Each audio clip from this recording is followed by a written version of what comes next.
Welcome to খেল দুনিয়া। Transfer market বন্ধ হতে আর একদিন মতন বাকি। এখনো কিন্তু কোনো কিছুই চূড়ান্ত করেনি মোহনবাগান ম্যানেজমেন্ট, অন্তত অফিসিয়ালি তো কোনো কিছুই চূড়ান্ত হয়নি। তো এখন যেটা প্রশ্ন হচ্ছে, তাহলে মোহনবাগানে কি সত্যি কি কেউ আসছে না? আবার এরকমও শোনা যাচ্ছে যে একজন কি দুজন বিদেশি আসতে পারে বা ভারতীয় কোনো প্লেয়ার আসতে পারে, তবে তারা কে বা কারা সেটাও কিন্তু জানা যায়নি। এবং মোহনবাগান ছাড়তে পারে সেরকমও কিন্তু আভাস পাওয়া যাচ্ছে দু একজন প্লেয়ারের ক্ষেত্রে। তো হুগো বুমো তিনি মোহনবাগান ছাড়তে পারেন, এই নিউজটা তো বেশ কয়েকদিন আগেই উঠে এসেছিল, 10-15 দিন আগে। তো তারপর কিন্তু এই নিউজটা ধামাচাপা পড়ে গেছিল এবং হুগো বুমোকে দেখা গেছিল যে মোহনবাগানের সাথে প্র্যাকটিস করতে। আবার কিন্তু এখন নতুনভাবে সেই নিউজটা উঠে এসেছে, যেটা শোনা যাচ্ছে হুগো বুমো সম্ভবত মুম্বাই সিটি এফসিতে তিনি যোগদান করতে চলেছেন এবং মুম্বাই সিটি এফসির হয়ে তিনি খেলবেন এই নেক্সট 6টা মাস। তো এখন অবধি অফিসিয়াল কিন্তু সেটা কোনো অ্যানাউন্সমেন্ট হয়নি যে হুগো বুমো ছেড়ে দিচ্ছে, কি যদিও ছেড়ে দেয় তার বদলে কে আসবে সেটা কিন্তু এখনো জানা যায়নি। তবে বিভিন্ন সূত্র মারফত জানা যাচ্ছে যে হুগো বুমো সম্ভবত মোহনবাগান ছাড়ছে। আবারও বলে রাখছি, এটা কিন্তু এখনো কিন্তু কোনো অফিসিয়ালি নয়, তিনি ছাড়তেও পারেন নাও ছাড়তে পারেন, এতটাই কনফিডেন্সিয়ালি করছে মোহনবাগান ম্যানেজমেন্ট, সেটা কিন্তু কোনো নিউজ এখন অবধি পাওয়া যাচ্ছে না।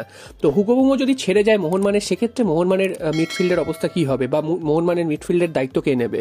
কারণ মোহনবাগানের মিডফিল্ড বা সেন্ট্রাল ডিফেন্সিভ মিডফিল্ডার, এই পজিশনটা মোহনবাগানের একদমই অবস্থা খারাপ হয়ে রয়েছে। তো দুটো প্লেয়ারের নাম এই মুহূর্তে ভেসে উঠছে মোহনবাগানে আসতে পারে। সেটা হচ্ছে একজন তোমাদের এর আগেই জানিয়েছিলাম, জুনিয়র মরিনোর নাম, তিনি সেন্ট্রাল ডিফেন্সিভ মিডফিল্ড পজিশনে খেলতে পারেন। এবং আরও একটা নাম কিন্তু এই মুহূর্তে মার্কেটে ঘুরে বেড়াচ্ছে, সেটা হচ্ছে পেট্রি পেনানেন। তো এই প্লেয়ারটিও হায়দ্রাবাদ এফসির হয়ে তিনি খেলেছেন লাস্ট 6টা মাস এবং সেখানে তিনি যে খুব একটা ভালো পারফরমেন্স করেছেন একদমই না। ফিনল্যান্ডের প্লেয়ার, 33 বছর বয়স। তো এই প্লেয়ারটি মোহনবাগানে আসতে পারেন বলে শোনা যাচ্ছে, তবে এখনো কিন্তু এটাও কনফার্ম হয়নি যে তিনিই আসছেন। তো এই দুটো প্লেয়ারের নাম কিন্তু এই মুহূর্তে মার্কেটে গুঞ্জন ঘুরে বেড়াচ্ছে। তো শেষ পর্যন্ত কি হবে? কালকেরই লাস্ট ডেট, কালকেরই কি কোনো অ্যানাউন্সমেন্ট হবে, নাকি সবাইকে ভুল প্রমাণ করে দিয়ে কোনো নতুন ট্রান্সফার হবেই না বা মোহনবাগান থেকে কেউ বিদায়ই নেবে না, সেরকমই হবে? তো সামনে শুধু কালকে শুধু ট্রান্সফার উইন্ডো শেষই হচ্ছে না, আর দুদিন পর ডার্বি ম্যাচেও মোহনবাগানকে নামতে হবে। তো এখনো অবধি যদি নতুন কোনো প্লেয়ার নিয়ে থাকে, সেক্ষেত্রে সেই প্লেয়ারটি এসে দলের সাথে মানিয়ে নেবে, দলের সাথে খেলা শুরু করবে, সেটাও তো করতে একটা টাইম লাগবে। তো এত কেন ডিলে করছে মোহনবাগান ম্যানেজমেন্ট বা কি করতে চাইছে সেটা কিন্তু কেউই বুঝছে না। এমন না যে মোহনবাগানের অবস্থা যে খুব একটা ভালো বা মোহনবাগানের প্লেয়াররা সবাই ভালো ফর্মে রয়েছে, তাদেরকে কোনো ছাড়ার প্রয়োজন নেই, সেটাও কিন্তু নয়। তবে দুজন বিদেশি, জেসন কামিংস এবং আর্মান্দো সাদুকু, এই দুজনকে যে ছাড়া হচ্ছে না সেটা এক প্রকার নিশ্চিত হয়ে গেছে প্রায়, কারণ এই দুজনকে ছাড়াটা অনেকটাই সমস্যার, কারণ দুজনেরই অনেকটা হাই ভ্যালুর প্লেয়ার, তাদেরকে যদি মাঝপথে ছাড়তে হয় তাহলে কিন্তু অনেকটাই ক্ষতিপূরণ দিতে হবে মোহনবাগানকে।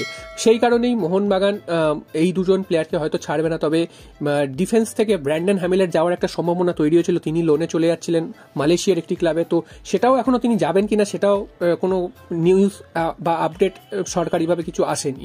তো এই নিউজগুলো ঘোরাফেরা করছে, কালকেরই শেষ দিন রয়েছে, কালকেরই সমস্ত কিছু কনফার্ম হয়ে যাবে যে কোনো প্লেয়ার আদৌ আসছে কি আসছে না, আর যদি আসে সেটাও কিন্তু কালকেরই জানা যাবে। আর এই যে প্লেয়ারটির কথা বললাম, পেট্রি পেনানেন, এই প্লেয়ারটিকে নিতে গেলে মোহনবাগানের কিন্তু ট্রান্সফার উইন্ডোর মধ্যেই যে নিতে হবে তার কোনো মানে নেই, কারণ এই প্লেয়ারটি এই মুহূর্তে উইদাউট ক্লাব রয়েছে, কারণ হায়দ্রাবাদ এফসি থেকে তিনি কিন্তু রিলিজ নিয়ে নিয়েছেন, তিনি এখন কোনো ক্লাবের সাথে যুক্ত নন। তো সুতরাং এই যেসব প্লেয়ার ফ্রি এজেন্ট রয়েছে তাদেরকে নিতে গেলে কিন্তু ট্রান্সফার উইন্ডোর মধ্যে যে নিতে হবে সেই বাধ্যবাধকতা নেই, তাদের কিন্তু পরেও নিতে পারে।